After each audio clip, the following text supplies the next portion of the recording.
Hey, hi, it's me. Miss you guys. I guess the loom thing didn't work for us, so I'm going to redo them. This is chapter 7. God, I hope it's not backwards when you watch the video, but it's 7, whichever way. So whatever, chapter 7. I'll put the chapter up on first so that you know what it is, and we'll just read them chapter by chapter. It takes a long time to download them, so I'm hoping this will help. I miss you guys more than you know. Had a staff meeting, really looking forward to Google Classroom and getting to be all excited. I want to see more people use the internet though. Not all day, but practice your math facts. Please, please, please, please. All right. Okay, now I'm ready to read. Chapter 7. The two women and the small boy stood absolutely still on the grass underneath the tree, gazing up at this extraordinary fruit. James's little face was glowing with excitement. His eyes were as big and bright as 2 stars. He could see the peach swelling larger and larger, as clearly as if it were a balloon being blown up. In half a minute, it was the size of a melon. In another half a minute, it was twice as big again. "Look, it's growing!" Aunt Spiker cried. "Will it ever stop?" Aunt Sponge shouted, waving her arms and starting to dance around in a circle. And now it was so big, it looked like an enormous butter-colored pumpkin dangling from the top of a tree. "Get away from the trunk, you stupid boy," Aunt Spiker yelled. "The slightest shake and I'm sure it'll fall off. It might weigh 20 or 30 pounds at least." The branch the peach was on, growing, bent over a little further and further because of the weight. "Stand back," Aunt Sponge shouted. "It's coming down. That branch is gonna break." The branch didn't break. It simply bent over more and more and more as the peach got heavier and heavier. In another minute, this mammoth fruit was as large and round and as fat as Aunt Sponge herself, and probably just as heavy. "It has to stop now," Aunt Spiker yelled. "It can't go on forever." But it didn't stop.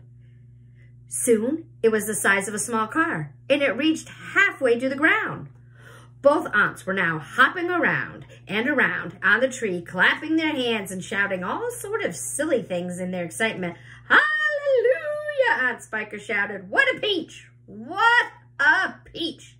"Terrifico!" Aunt Sponge cried. "Magnifico! Splendifico! Ooh, and oh, what a meal! I know, I know." And as for James, he was spellbound by the whole thing, that he could only stare and murmur quietly to himself, "Oh, isn't it beautiful? It is the most beautiful thing I have ever seen." "Shut up, you little twerp!" Aunt Spiker snapped, happening to overhear him. "It's none of your business." "That's right," Aunt Sponge declared. "It's got nothing to do with you soever. Keep out." "Look," Aunt Spiker shouted. "It's growing faster than ever. It's speeding up." "I see, Spiker. I do. I do."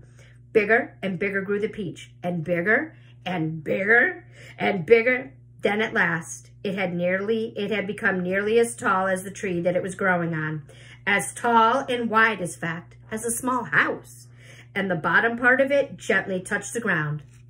And there it rested. "It can't fall off now," Aunt Sponge shouted. "It stopped growing," Aunt Spiker cried. "No, it hasn't. Yes, it has. No, it hasn't. Yes, it has. It's slowing down, Spiker. It's slowing down. But it hasn't stopped yet. You watch it." There was a pause. "It has now.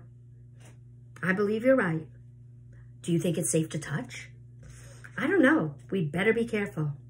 Aunt Sponge and Aunt Spiker began to slowly walk around the peach, inspecting it cautiously from all sides. They were like a couple of hunters who had just shot an elephant and weren't quite sure if it was dead or alive. And the massive round fruit towered over them so high, they looked like midgets from another world beside it. The skin of the peach was beautiful, a buttery yellow with patches of brilliant pink and red. Aunt Sponge advanced cautiously and touched it with the tip of one finger. "Ooh, it's ripe," she cried. "It's perfect. Now see here, Spiker, why don't you go get a shovel right away and dig out a big chunk for us to eat?" No, Aunt Spiker said, not yet. Why ever not? Because I said so. Because I can't wait to eat some, Aunt Sponge cried out. She was watering at the mouth, and a thick trickle of spit was rolling down her chin. My dear Aunt Sponge, Aunt Spiker said, winking at her sister and smiling with her thin lips. There's a pile of money to be made out here. If only we can handle this right. You wait and see. How do you think they're going to make money off this peach? Send it to me so I know what you're thinking.